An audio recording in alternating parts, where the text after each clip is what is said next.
Hey everyone, hope everyone's doing good today. This is Carla. Today we're going to talk about Ed Gein. I'm sure you heard of Ed Gein, but before I do, I'm just going to show you a little bit of Gatlinburg, Tennessee, from when me and my sister just took a trip there. You might find it interesting, you might not, but it's a very nice place and so much to do. We didn't have time to do it all, but take a look. All right. Ripley's Haunted Adventure. Cool. Here we have the car museum, and you can see my sister looking entitled like I'm about to open the door and drive her somewhere with her packages in that little tiny car. That ain't happening. Ripley's Movie Theater, Shoot 'em Up Cinema, the Escape Room, Jason Aldean's Bar, arcades all over, Earthquake, the ride, and of course the Ripley's Aquarium, Treasure Quest Golf, and look at this candy. Oh my God, so many candy makers you wouldn't believe. Wine tasting. If you ever have a chance to make it out to Tennessee, anywhere in Tennessee, Gatlinburg, Nashville, Pigeon Forge, which I showed some pictures on my last video, then please do. It's a great place. Thank you. Now let's talk about Ed Gein. Well, here at the Alcatraz Museum, I got this picture of Ed Gein's tooth, along with a thank you letter to the dentist who pulled it. I'm not thanking a dentist for pulling my tooth. He already charges me enough, and that shit hurts. All right, Ed was born on August 27th, 1906, and died July 26, 1984, at the age of 74 at Mendota Mental Health Institute, Madison, Wisconsin. And yeah, this is a picture of the way they treat you at that mental health institute. Gein was also known as the grandfather of gore, the ghoul of Plainfield, or Plainfield Butcher, and the Plainfield Ghoul. Let me make a correction really quick. Ed Gein died at the age of 77, not 74, like I just mentioned. All right, Ed's parents were Augusta Gein, and his father was George Philip Gein, and he had an older brother named Henry Gein. There you go.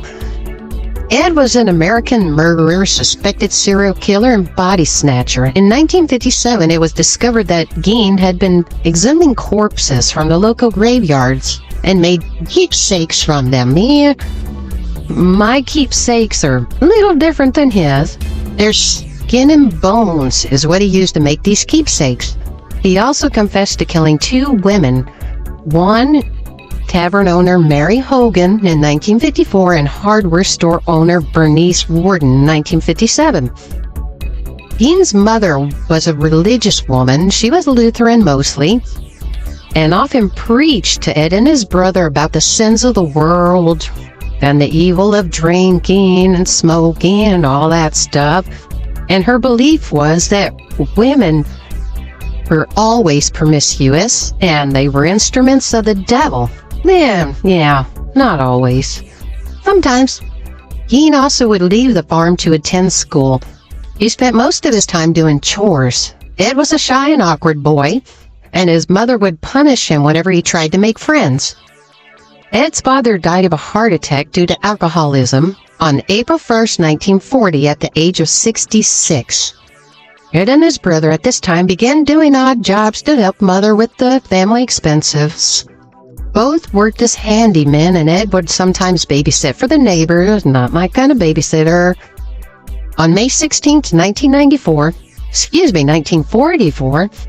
Ed was burning vegetation, and the fire got out of control. After the fire was out, Ed reported his brother missing. 43-year-old Henry was later found dead that evening.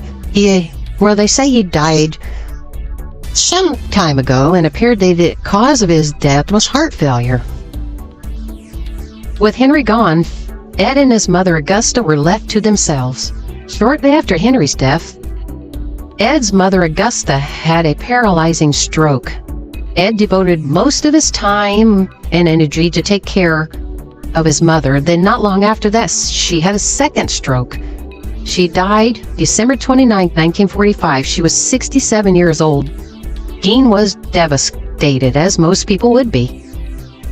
On November 16, 1957, 58-year-old hardware store owner Bernice Warden disappeared.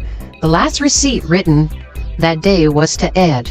That night, he was arrested at the West Plainfield grocery store, and the county sheriff's department searched the Gein farm, where they found Warden's decapitated body in the shed. She was hung upside down by her legs with a crossbar at her ankles and ropes around her wrist. Her torso was dressed like a deer. She had been shot with a .22 caliber rifle. She was mutilated after her death. Searching the house, the authorities found so much stuff, but if you honestly want to see Warden's body hanging upside down, you can go to Google and search Ed Gein or Warden, and you'll find it, but I'm not going to show it here because YouTube won't allow it. Alright, what did they find in Ed Gein's house? Well, a hole and pieces of bones, a wastebasket made of skin, chairs covered in human skin, skulls on his bedpost, female skulls, some with the tops sewn off, bowls made from skulls. Can you imagine going to Ed Gein's house and getting invited for dinner and being served food and a human skull? Not happening for me. Don't want it. A corset made from a female torso skin from shoulder to waist, leggings made from actual human leg skin, mask made from the skin of female heads, Mary Hogan's face mask in a paper bag, and her skull in a box, Bernice's entire head in a burlap bag, and her heart in a plastic bag. Oh, and that's not all. 9 vulva in a shoebox, which is basically a female genitalia, a young girl's dress, and 2 more vulvas, and 2 that looked like 2 females around the age of 15 years old. A belt made from human nipples, 4 noses, a pair of lips on a window shade drawstring, and a lampshade made from the skin of a human face. Fingers and fingernails from a female. Alright, these are just items that were photographed and decently disposed of. When Ed was questioned, he said he made as many as 40 visits to 3 local graveyards to exhume recently buried bodies. He admitted to stealing from 9 graves and led investigators to these locations. And how did he not get caught? How did they not know that graves were dug up? Well, because he picked fresh graves where people were just buried. That way he can put it back the way it was and nobody would know the difference. But soon after his mother's death, Ed began to create a woman's suit so that he could become his mother. Ed said he did not have sex with any of the bodies he exhumed, explaining that they smelled too bad. Really, they smelled too bad. After all he's done, they smelled too bad. Ed also admitted to shooting 51-year-old Mary Hogan, the tavern owner, missing since December 8, 1954. Her head was found in his house. In addition to the murders of Hogan and Warden, Ed was also a suspect in several other unsolved cases in Wisconsin in November 1957, but nothing was ever proven. On November 21, 1957, Ed was arraigned on 1 count of first-degree murder in county court, where he pleaded not guilty by reason of insanity. He was ruled unfit for trial. He was sent to the Central State Hospital for the Criminally Insane, now the Dodge Correctional Institute, a maximum security prison. Then he was later transferred to the Mendota State Hospital in Madison. Gein spent the remainder of his life in a mental hospital. Gein died at Mendota Mental Health Institute on July 26, 1984 at the age of 77. He is buried at the Plainfield Cemetery, where people would chip away at his headstone for souvenirs. In the year 2000, the headstone was stolen. It was recovered in June of 2001 and placed in storage.